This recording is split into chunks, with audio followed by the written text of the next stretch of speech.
Bonjour à vous et bienvenue sur ma chaîne où je partage mes réflexions sur des thèmes autour de la connaissance de soi et des autres.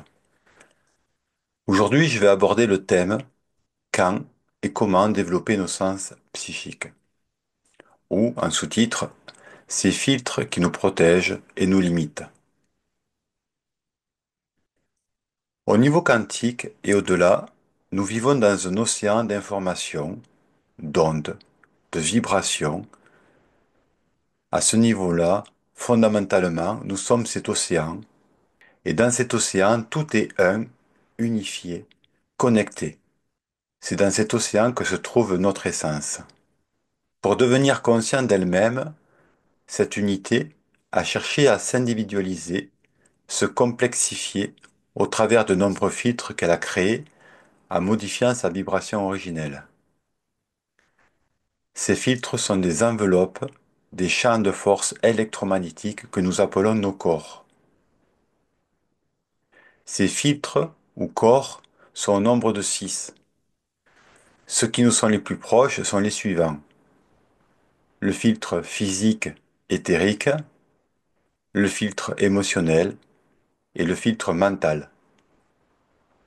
Je ne parlerai pas des autres filtres car les autres filtres sont nos corps essence, alors que ces filtres-là sont des filtres plutôt basés sur l'expérimentation.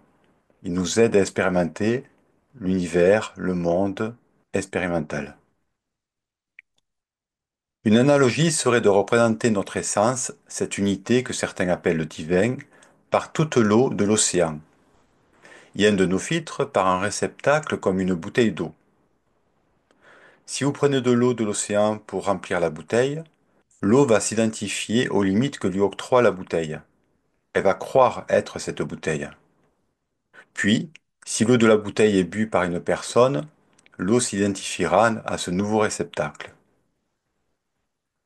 L'eau peut être ensuite rejetée à travers l'urine et se retrouve dans la terre sous un arbre. L'eau est absorbée par l'arbre et elle s'identifie à nouveau à lui. Puis elle est évaporée par l'arbre et se retrouve sous sa forme vaporeuse à nuage. Et elle va s'identifier à ce nuage, etc., etc. L'eau est toujours l'eau, mais elle va habiter différents réceptacles ou enveloppes.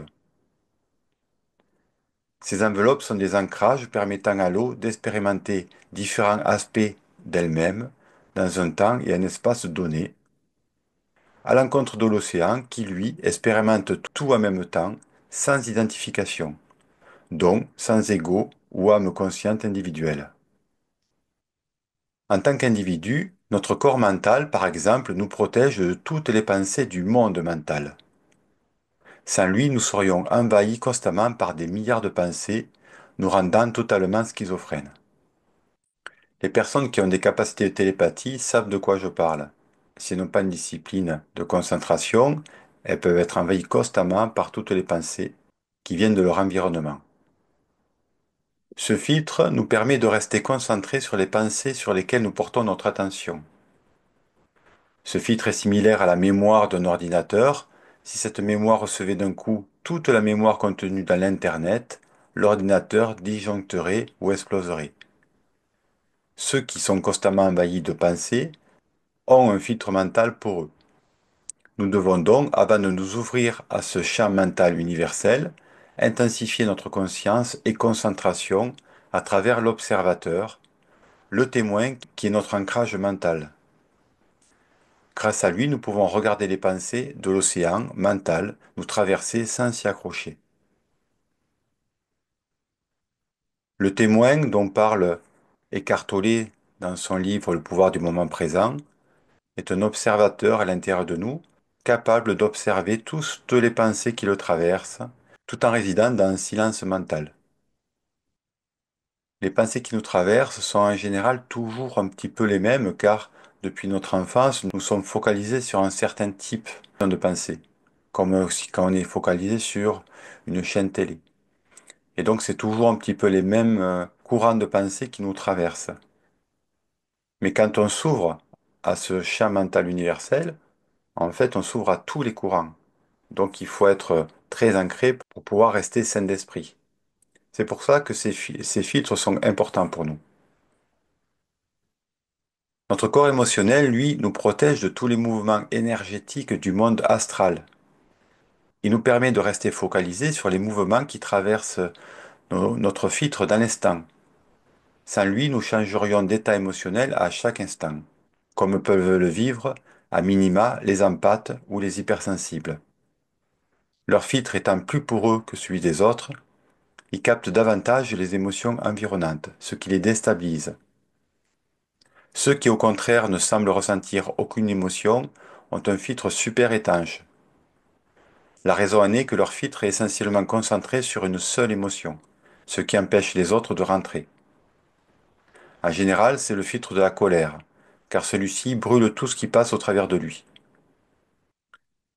Dans le monde émotionnel, c'est le sentiment d'amour qui permet de rester centré, ancré, tout en ouvrant ses filtres, car l'amour ne juge rien, et de ce fait, toutes les émotions qui apparaissent sont accueillies sans résistance. Associé à l'observateur sur le plan mental, l'amour est l'ancrage du corps émotionnel. Notre corps physique et éthérique, les deux étant associés, est le plus dense de tous. Il imite l'énergie de la Kundalini, l'énergie de feu, et nous protège de tous les ressentis au niveau des sens, en les limitant à notre environnement proche.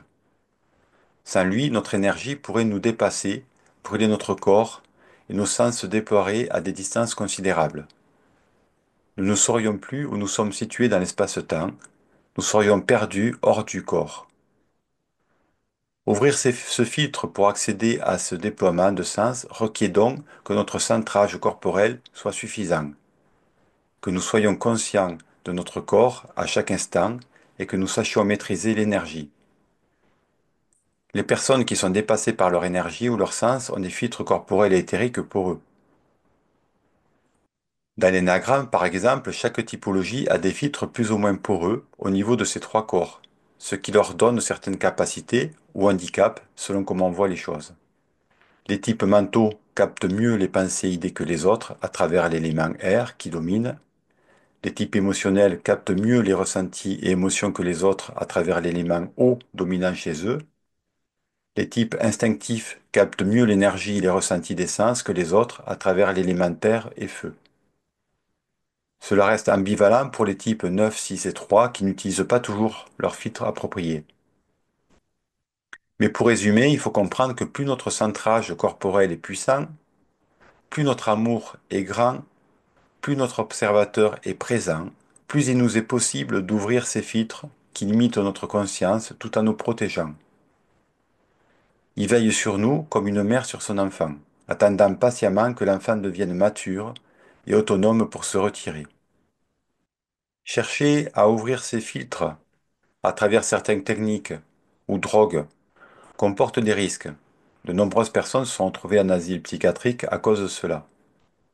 Il convient donc avant toute chose de travailler sur les trois aspects, c'est-à-dire un centrage corporel, un amour puissant et un silence mental présent, avant de vouloir acquérir des capacités extrasensorielles.